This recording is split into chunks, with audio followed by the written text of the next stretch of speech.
الحمد لله نحمده ونستعينه ونستغفره ونؤمن به ونتوكل عليه ونعوذ بالله من شرور أنفسنا ومن سيئات أعمالنا من يهده الله فلا مضل له ومن يضلله فلا هادي له ونشهد أن لا إله إلا الله وحده لا شريك له ونشهد أن سيدنا ونبينا ومولانا محمدا عبده ورسوله أما بعد فأعوذ بالله من الشيطان الرجيم بسم الله الرحمن الرحيم قل إن كنتم تحبون الله فاتبعوني يحببكم الله ويغفر لكم ذنوبكم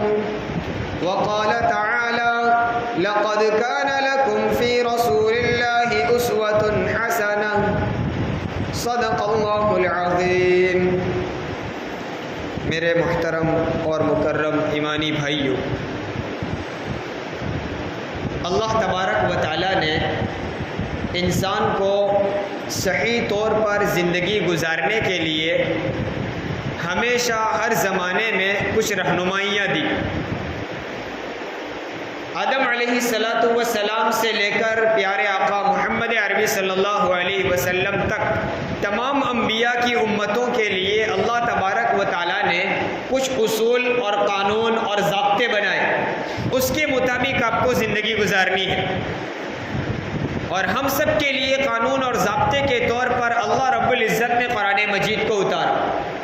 گزشتہ سے پیوستہ جمعہ سے ہم نے ایک سلسلہ شروع کیا کہ سب سے پہلی چیز کتاب اللہ، اس کو ہم مضبوطی کے ساتھ تھامیں اپنی زندگی میں اتاریں۔ دوسری چیز ہے رسول اللہ۔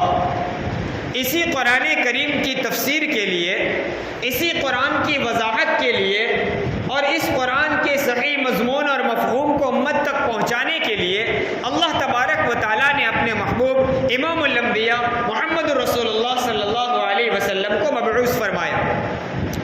آپ کی زندگی پوری قرآن کا نمونہ ہے، اس لیے حضرت عائشہ صدیقہ رضی اللہ تعالی عنہ سے ایک مرتبہ کسی صحابی نے عرض کیا کہ ماں عائشہ صدیقہ رضی اللہ عنہ حضور اکرم صلی اللہ علیہ وسلم کے اخلاق کیا تھے؟ تو حضرت عائشہ رضی اللہ تعالی عنہ نے فرمایا آپ کے اخلاق وہی ہے جو قرآن میں ہے۔ تو پورے قرآن کی تشریح یہ حضور اکرم صلی اللہ علیہ وسلم کی زندگی ہے، قرآن کی تفسیر یہ آپ کی احادیث ہے۔ اس لیے نبی کریم صلی اللہ علیہ وسلم ہمارے لیے ایک آئیڈیل اور نمونہ ہے، اور اس بات کی ضرورت بھی تھی، اس لیے کہ صرف قرآن آ جانے سے انسان صحیح راہ نہیں پا سکتا۔ صرف قرآن کریم پڑھ کر کوئی آدمی صحیح معنی میں ہدایت نہیں پا سکتا تھا، اس کی وضاحت کے لیے حضور اکرم صلی اللہ علیہ وسلم کی ذات کو بھیجنا اور عمل کر کے امت کو بتلانا ضروری تھا۔ اور یہ دنیا کا اصول اور قانون بھی ہے، دنیا میں بھی کوئی شخص اس وقت تک صحیح معنی میں کامیاب نہیں ہو سکتا جب تک اس کے سامنے کوئی آئیڈیل اور نمونہ نہ ہو۔ صرف قانون پڑھ لینے سے، صرف لو پڑھ لینے سے آدمی اس فن کا ماہر نہیں ہو جاتا۔ ہم جانتے ہیں ٹریفک کے کچھ اصول بنے ہوئے ہیں، کچھ قانون بنے ہوئے ہیں، لیکن کوئی آدمی ٹریفک کے سارے قانون پڑھ لے تو وہ گاڑی چلانا جان سکتا نہیں ہے جب تک وہ بذات خود گاڑی پر سوار ہو کر اس کو چلانے کی محنت اور مشق نہ کرے۔ اور جو آدمی اس کو صحیح معنی میں سیکھا ہوا ہے اس کے پاس رہنمائی لے گا، اس سے سیکھے گا، تب جا کر وہ کامیاب ہوگا۔ صرف کمپیوٹر بک پڑھ کر کوئی آدمی کمپیوٹر نہیں چلا سکتا جب تک وہ کمپیوٹر چلانے کی بذات خود پریکٹس نہ کر لے۔ معلوم یہ ہوا کسی بھی رہنمائی، کسی بھی کام میں اور کسی بھی فن میں کامیاب ہونے کے لیے کسی رہنما قائد کا ہونا ضروری ہے، کسی رہبر کا ہونا ضروری ہے جو رہبری کرے، کسی قائد کا ہونا ضروری ہے جو قیادت کرے، اور اس کی رہنمائی میں، اس کی ہدایات کے مطابق اس کو دیکھ کر اپنی زندگی بنائیں گے تو ہم اس فن میں ماہر اور کامیاب ہوں گے۔ اللہ رب العزت نے ہمیں دنیا میں عبادت کے لیے بھیجا، اس عبادت کے میدان میں کامیابی کے لیے قرآن پڑھنے کے ساتھ ساتھ حضور اکرم صلی اللہ علیہ وسلم کی زندگی کو پڑھنا اور آپ کے طریقے کو اپنی زندگی میں اتارنا یہ انتہائی ضروری تھا. اس کے بغیر ہم کامیاب نہیں ہو سکتے. آج دنیا میں ایک فرقہ وہ بھی ہے جو اپنے آپ کو اہل قرآن کہتا ہے، یعنی ہم قرآن والے ہیں، ہم براہ راست اللہ کے کلام کو پڑھ کر اس پر عمل کرنے والے ہیں. یہ ایک طرف اپنے آپ کو قرآن والے کہہ کر دوسری طرف وہ اللہ کے رسول صلی اللہ علیہ وسلم کا اور احادیث کے تمام ذخیرے کا انکار کرتے ہیں. اور تاریخ گواہ ہے کوئی آدمی صرف قرآن پڑھ کر کامیاب نہیں ہو سکتا. قرآن کے مفاہیم اور اس کے مطالب کو سمجھنے کے لیے نبی کریم صلی اللہ علیہ وسلم کی سیرت اور آپ کی حدیث کو پڑھنا ضروری ہے. تو کہنے میں ظاہر میں وہ اپنے آپ کو اہل قرآن کہتے ہیں، اس لیے لوگوں کو یہ دھوکہ ہوتا ہے کہ اللہ کا کلام موجود ہے پھر کسی اور کی کیا ضرورت، سیدھا ہم قرآن پڑھ کر اللہ تبارک و تعالیٰ کے منشا اور مطلب کو سمجھ کر اس پر عمل کریں گے. لیکن حقیقت میں وہ ایک گمراہ اور باطل فرقہ ہے جس نے نبی کریم صلی اللہ علیہ وسلم کی سیرت اور آپ کی تمام احادیث کا انکار کر دیا. تو کہنے کا حاصل یہ ہوا کہ قرآن کریم کے ساتھ ساتھ نبی کریم صلی اللہ علیہ وسلم کی سیرت کو اپنانا، آپ کے طریقوں کو اپنی زندگی میں اتارنا یہ انتہائی ضروری ہے. حضور اکرم صلی اللہ علیہ وسلم کو اللہ تبارک و تعالیٰ نے ہمارے لیے ایک آئیڈیل اور نمونہ بنا کر بھیجا ہے، اور اس کا اللہ رب العزت نے خود قرآن میں ذکر کیا، لَقَدْ كَانَ لَكُمْ فِي رَسُولِ اللَّهِ أُسْوَةٌ حَسَنَةٌ. ہم نے تمہارے لیے اللہ کے رسول میں ایک بہترین نمونہ رکھا ہے. یہ بہترین نمونہ ہے، ہم ان کو دیکھ کر اپنی زندگی کو بنائیں گے. اپنے ذہن سے، اپنی سوچ سے اور اپنے طور پر کوئی معاملہ طے کر کے کہ فلاں طریقہ ٹھیک اور مناسب ہے، یہ ہمیں اختیار نہیں. جو طریقہ نبی کریم صلی اللہ علیہ وسلم ہمیں دے کر گئے وہی طریقہ صحیح اور درست ہے، اور اسی طریقے میں اللہ رب العزت نے کامیابی رکھی ہے جسے سنت رسول کہا جاتا ہے. آج ہماری زندگیاں سنت رسول سے اتنی دور ہو گئی کہ بیشتر سنتیں وہ ہیں جن کا ہمیں علم بھی نہیں. صحابہ کرام رضوان اللہ علیہ مجمعین کا طریقہ یہ تھا کہ وہ سنتوں کو تلاش کر کر کے اس پر عمل کیا کرتے تھے، اور ہمارا حال یہ ہے کہ ہم سنتوں کو سنت سمجھ کر چھوڑ دیتے ہیں کہ یہ کوئی فرض و واجب تو نہیں، سنت ہی ہے چل جائے گا. لیکن صحابہ کرام رضوان اللہ علیہ مجمعین کی زندگیوں سے ہمیں پتہ چلتا ہے کہ وہ ایک ایک سنت کو تلاش کرتے اور اس پر عمل کرتے. عبادات میں تو وہ سنتوں کا اہتمام کیا کرتے تھے، یہاں تک کہ اپنی روزمرہ کی زندگیوں میں، اپنی عادتوں میں بھی سنت رسول صلی اللہ علیہ وسلم کو زندہ کرنے کا وہ اہتمام کیا کرتے تھے. اور صحابہ کرام رضوان اللہ علیہ مجمعین میں اللہ کے رسول صلی اللہ علیہ وسلم کی سنتوں کو زندہ کرنے کا ایسا جذبہ تھا، ایسی تڑپ اور کڑن تھی کہ جو کام وہ خود کرنا نہیں چاہتے تھے لیکن حضور نے کبھی کیا ہے تو بس آپ کی اتباع میں وہ کام کیا کرتے تھے. حضرت عبداللہ ابن عمر رضی اللہ تعالیٰ عنہ، جنہیں متواع السنہ کہا جاتا ہے، سنتوں کا بہت زیادہ اہتمام کرنے والے، حضور اکرم صلی اللہ علیہ وسلم کے زمانے میں وہ کم عمر تھے. حضرت عمر ابن خطاب رضی اللہ تعالیٰ عنہ کے وہ بیٹے ہیں، حضور کے زمانے میں چھوٹے تھے لیکن سنتوں کا اتنا اہتمام اور اتنی محبت تھی کہ ایک ایک طریقہ حضور کا دیکھ کر اس کو تلاش کیا کرتے. ایک مرتبہ سفر میں جا رہے تھے، راستے میں سواری پر سوار ہے اور قافلے کے ساتھ سوار ہو رہے ہیں، سفر کر رہے ہیں. راستے میں ایک جگہ ٹھہر گئے، قافلے والوں کو کہا تھوڑی دیر ٹھہر جائیے، اور راستے سے علیحدہ، قافلے سے علیحدہ ہو کر درختوں کے پیچھے جا کر تھوڑی دیر بیٹھ گئے. پھر کچھ دیر بیٹھنے کے بعد واپس آ گئے، سواری پر سوار ہو گئے اور قافلے والوں کو کہا چلیے اب آگے بڑھتے ہیں. لوگوں نے پوچھا کیا بات ہے، یہ کام کرنے کی آپ کو کیا ضرورت تھی؟ آپ کو نہ کوئی قضائے حاجت کی ضرورت تھی، نہ آپ استنجے کے لیے گئے ہیں، صرف ہمارے سے چھپ کر کچھ دیر بیٹھ گئے پھر واپس آ گئے.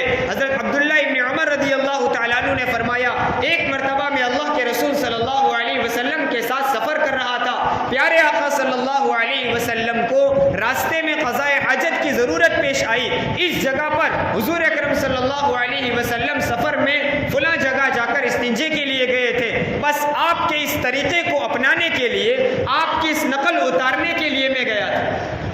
کس قدر اہتمام ہوگا حضور اکرم صلی اللہ علیہ وسلم کے طریقوں کو اپنی زندگی میں اتارنے کا.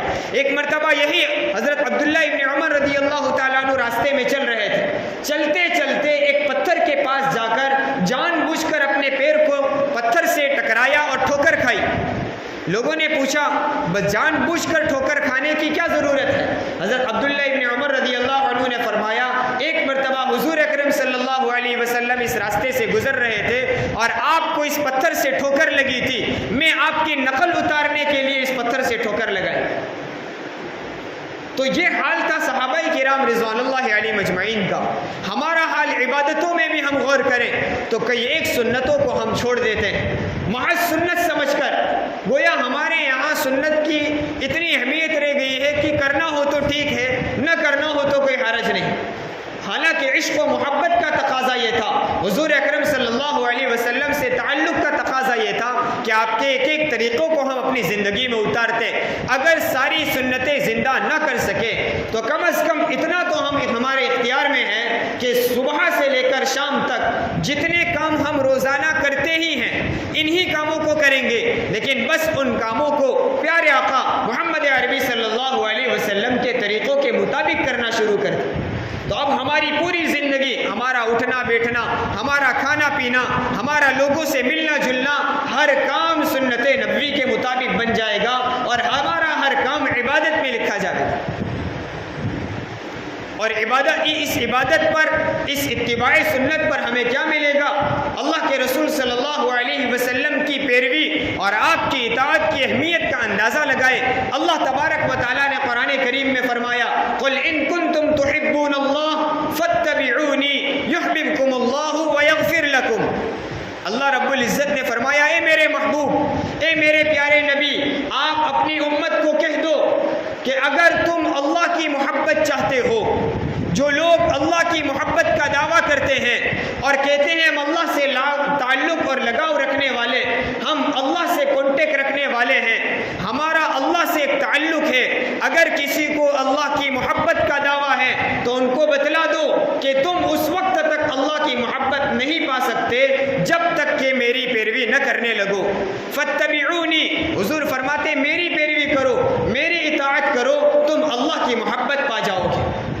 تو اللہ سے تعلق جوڑنے کے لیے، اللہ سے کی محبت پیدا کرنے کے لیے، اللہ کے دربار میں اپنے آپ کو مقرب اور خاص بنانے کے لیے سب سے پہلی ضرورت حضور اکرم صلی اللہ علیہ وسلم کی اتباع اور آپ کی پیروی۔ ہماری پوری زندگی سنت کے مطابق، اور اللہ رب العزت نے کہا جو مجھ سے محبت کرنا چاہتا ہے وہ میرے رسول کی پیروی کرے۔ جب وہ پیروی کرنے لگے گا، جب میرے رسول کی اطاعت کرنے لگے گا، جب اپنے محمد رسول اللہ صلی اللہ علیہ وسلم کے طریقوں کو اپنی زندگی میں زندہ کرنے لگے گا، تو پھر وہ اللہ سے محبت کیا کرے؟ اللہ فرماتا ہے میں خود اس سے محبت کرنے لگوں گا۔ یحببکم اللہ اس سے محبت کرنے لگے گا۔ اور جب اللہ تبارک و تعالیٰ جب کسی بندے سے محبت کرنے لگتا ہے تو پھر کیا ملتا ہے؟ حدیثوں میں آتا ہے اللہ رب العزت جب کسی بندے سے محبت کرتے ہیں، اپنے بندے سے خاص تعلق رکھنا چاہتے ہیں، تو جبرائیل امین سے فرماتے ہیں اے جبرائیل، میں اپنے فلاں بندے سے محبت کرتا ہوں، تم بھی ان سے محبت کرو اور آسمان والوں میں اعلان کر دو کہ تمام آسمان والے میرے اس بندے سے محبت کرنے لگے۔